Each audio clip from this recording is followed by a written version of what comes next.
31 अक्टूबर वो यादगार दिन जिसको कोई नहीं भूल सकता।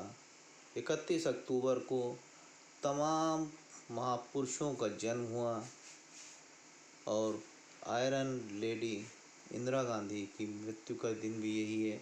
सरदार वल्लभ भाई पटेल जो अखंड भारत के निर्माता कहे जाते हैं, लौह पुरुष कहे जाते हैं और देश के पहले उप प्रधानमंत्री और गृह मंत्री सरदार वल्लभ भाई पटेल ने जिस तरह से भारत की सीमाओं को बांधने का काम किया, जो छोटे छोटे राजाओं में बटा हुआ था हिंदुस्तान पूरा, उसको एक कर इतना बड़े गणराज्य की स्थापना करी कि आज भारत दुनिया में अपने नाम का डंका बजा रहा है। सरदार वल्लभ भाई पटेल आयरन मैन थे, लौह पुरुष थे। अगर हमारे देश को उनकी कुछ और सेवाएं मिल जाती तो शायद भारत का नक्शा कुछ और होता। आज उनकी जयंती के अवसर पर उत्तर प्रदेश पिछड़ा वर्ग संघ और बीडीएम ऑर्गेनाइजेशन ऑफ उत्तर प्रदेश ने संयुक्त रूप से उनका जन्मदिन मनाया। सबसे पहले BDM organisation of Uttar Pradesh के अध्यक्ष भोला सिंह पटेल ने माल्यार्पण कर उन्हें अपनी श्रद्धांजलि दी। इस अवसर पर BDM organisation of Uttar Pradesh के महासचिव असलम जावेद, प्रशासनिक सचिव Sunil Kumar Yadav, senior advocate Mahfooz Alam, Ajit Kumar Yadav, Pawan Jaiswal, JP Singh, central bar association के वरिष्ठ कार्यकारिणी सदस्य हैं, राकेश वर्मा, पूर्व उपाध्यक्ष central bar association, Surendra Kumar Yadav, साथ ही साथ advocate Solanki, advocate Vikas, advocate Pawan Verma, Shoaib, Manju Singh, Katiyar साहब, सोलंकी भाई, तमाम लोग इस अवसर पर उपस्थित हुए। उन्होंने माल्यार्पण किया। सुभाष भारती, एडवोकेट सुभाष भारती, इनके साथ भी काफ़ी लोग आए। इंतज़ार अहमद गाजी एडवोकेट, सत्यनारायण यादव एडवोकेट, सभी लोगों ने माल्यार्पण किया और मिष्ठान का आनंद लिया। इस अवसर पर वरिष्ठ कार्यकारिणी सदस्य central bar association JP Verma ने, जेपी सिंह, जेपी आंदोलन जिनको कहा जाता है, अपने विचार रखे और सरदार पटेल के बारे में साथियों, बात चल रही थी कि जिस समय आज़ाद भारत हुआ उस समय हमारा देश बहुत सारे छोटी छोटी रियासतों में बटा हुआ था, है ना।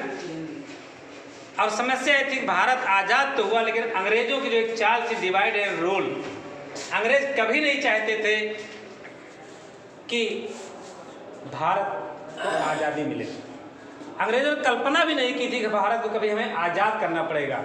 इसीलिए अंग्रेजों ने यहाँ के जो मूलभूत इंफ्रास्ट्रक्चर था, फैक्ट्रियाँ, रेलवे, सारी चीज़ों का उन्होंने निर्माण बहुत द्रुत गति से किया, बहुत तेज़ी से किया, क्योंकि उस समय भी पूरे विश्व में अंग्रेजों का कहीं न कहीं कोई बहुत छोटा सा भले रहा हो देश प्रदेश जिसका उनको कब्जा न रहा हो, नहीं अंग्रेजों का कब्जा पूरे विश्व पर रहा है समय समय पर।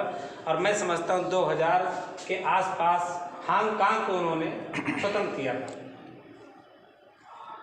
तो कहने वाले अंग्रेज कभी नहीं चाहते थे, कभी कल्पना नहीं किए थे कि इस अनपढ़, जहाँ पर 80-90% जनता पढ़ी लिखी नहीं थी, पढ़ने के साधन नहीं थे, उनको अधिकार नहीं दिए गए थे, न जमीन में न पैसे में, किसी प्रकार उनको अधिकार नहीं दिया गया था।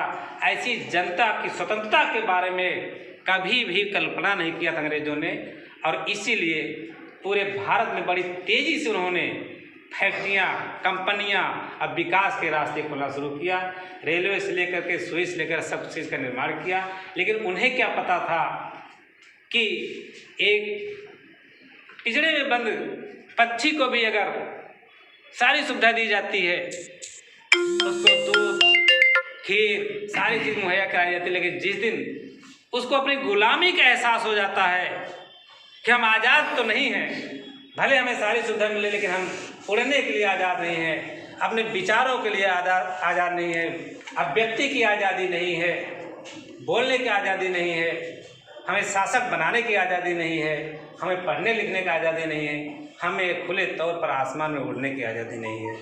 जिस दिन वो पक्षी को इस चीज़ का एहसास हो जाता है और जब उसे कमज़ोर पिंजरा जहाँ दिखाई देता है वहीं पर अटैक करके वो भी पिंजरे तोड़ करके आज़ाद हो जाता है।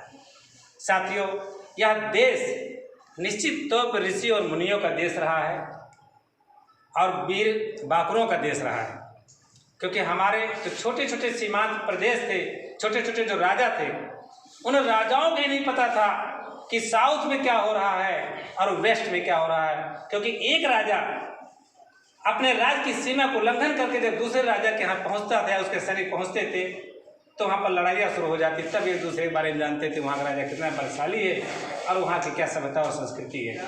या तो शादी ब्याह के मौके से एक दूसरे कंसल्ट करते थे, नहीं तो ज़्यादातर लड़ाइयाँ सीमा विस्तार को लेकर के हुआ करता। जिस समय देश आज़ाद हुआ उस समय अंग्रेजों ने सबसे बड़ी जो कूटनीति की, उन्होंने कहा देश आज़ाद हो रहा है, देश का एक प्रधानमंत्री भारत का होगा, लेकिन जिस प्रकार से प्रत्येक राजा अपने में स्वतंत्र था और राजा था, उसके अंतर्गत उसके अधीन प्रधानमंत्री और सब होते थे। सारे शासन में, चाहे मोहनन पीरियड में, चाहे उसके पहले, सब में जो है मंत्री, प्रधानमंत्री, सेनापति सब होते थे। जब देश आज़ाद हुआ, एक प्रधानमंत्री भारत का हुआ, तो अंग्रेजों ने कहा कि सारे राजा आज़ाद हैं। चूंकि प्रधानमंत्री उनके अधीन हुआ करते थे, तो प्रत्येक राजा अपने में आज़ाद, कोई राजा किसी प्रधानमंत्री का अधीन नहीं है। क्योंकि जो राजा है वो किसी का अधीन क्यों रहना चाहेगा, वो सोचेगा कि हम अलग रहें, हमारा राज सत्ता, हमारी शासन सत्ता प्रजा के ऊपर, हमारी हुकूमत जैसे पहले चलती थी वैसे चलती रहे। लेकिन ये चीज़ अगर होती तो देश आज कई टुकड़ों में होता। भाई शुरू करिए। साथियों, आज बहुत ही सौभाग्य का दिन है और बहुत ही गर्व का दिन है। आज एक ऐसे महापुरुष, ऐसे राष्ट्रभक्त, ऐसे देशभक्त के जन्म का दिन है। आज हम सब लोग बोलना बन गया सबको, भारत रत्न, अखंड भारत के निर्माता, महान शिल्पकार सरदार वल्लभ भाई पटेल की जयंती मनाने के लिए हम लोग यहाँ पर इकट्ठा हुए हैं।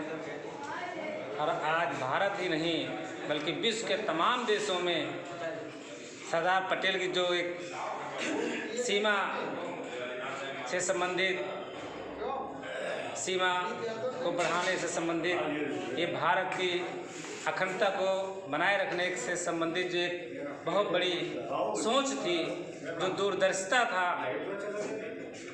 उसका लोहा पूरा विश्व मानता है। और आज वर्तमान भारत जो हम लोग देख रहे हैं विश्व के नक्शे पर, निश्चित तौर पे सबका योगदान रहा है, लेकिन जो